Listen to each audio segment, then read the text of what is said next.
रायगडच्या महाड तालुक्यातील चांडवे टोल नाक्यावर मराठी भाषेला दुय्यम स्थान देण्यात आल्याचा आरोप करत महाराष्ट्र नवनिर्माण सेनेने तीव्र नाराजी व्यक्त केली आहे। टोल नाक्यावर लावण्यात आलेल्या विविध सूचना फलकांवर इंग्लिश आणि हिंदी भाषेचा वापर प्रामुख्याने करण्यात आला असून मराठी भाषेला योग्य स्थान न दिल्याने मनसे कार्यकर्ते आक्रमक झाले आहेत।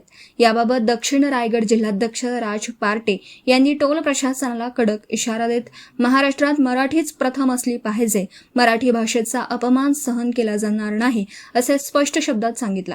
तसेच चांडवे टोल नाक्यावर सर्व फलकांवर प्रथम मराठी भाषेचा वापर करण्यात यावा, अन्यथा मनसेच्या वतीने तीव्र आंदोलन छेडण्यात येईल असा इशाराही त्यांनी दिला। मनसे पदाधिकाऱ्यांनी सांगितलंय की महाराष्ट्रातील सार्वजनिक ठिकाणी मराठी भाषेला प्राधान्य देणं बंधनकारक असताना चांडवे टोल नाक्यावर मात्र इंग्लिश आणि हिंदी फलक अधिक प्रमाणात दिसून येत आहेत।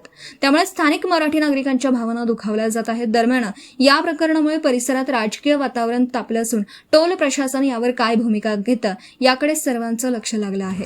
जय महाराष्ट्र, मी राज पार्टे, जिल्हाध्यक्ष दक्षिण रायगड, महाराष्ट्र नवनिर्माण सेना। आम्ही या टोल नाक्यावरती याकरता आलेलो आहोत की आता काही दिवसापूर्वी या मुंबई गोवा हायवेचं बरंचसं काम शिल्लक असतानाही आज खारपाडा टोल नाका चालू झाला। त्यामुळं हा आमच्या हद्दीत महाड तालुक्यात येणारा टोल नाका, तर आमची अशी मागणी आहे की जोपर्यंत इंदापूर बायपास आणि माणगाव बायपासचं जोपर्यंत काम पूर्ण होत नाही तोपर्यंत हा टोल नाका चालू होऊ नये आणि नागरिकांना जोपर्यंत सुविधा मिळत नाही, 1.5 2 तास, 8 10 तास जेव्हा इंदापूर आणि माणगावला लोक तिकडे अडकून बसतात, तर आम्ही कोकणवासीय आणि रायगडवासीय आम्ही ह्या टोलला विरोध करतो। तर माझी विनंती ही आहे प्रशासनाला आणि ह्या अधिकारी आहेत, तर त्यांना पण कळकळीचं सांगणं आहे की आज आम्ही प्रेमाने आलेलो आहोत।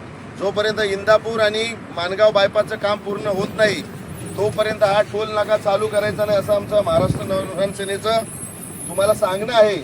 जर तुम्ही हे सगळं असंच असताना, सुविधा नसताना, तासनतास ट्रॅफिकमध्ये लोक असताना जर तुम्ही टोल नाका चालू केलात तर इथे महाराष्ट्र नवनिर्माण सेना उग्र आंदोलन करेल।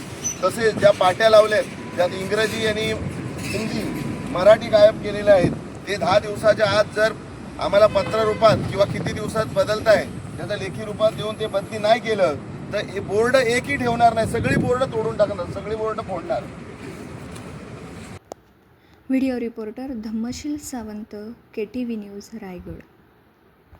आपल्या परिसरातील बातम्या आमच्यापर्यंत पोहोचवण्यासाठी स्क्रीनवर दिलेल्या क्रमांकावर संपर्क साधू शकता। दूरध्वनी क्रमांक 9833235011। त्याचप्रमाणे अधिक माहितीसाठी स्क्रीनवर दिलेल्या KTV न्यूजच्या ईमेल आयडीवर देखील संपर्क करता येईल।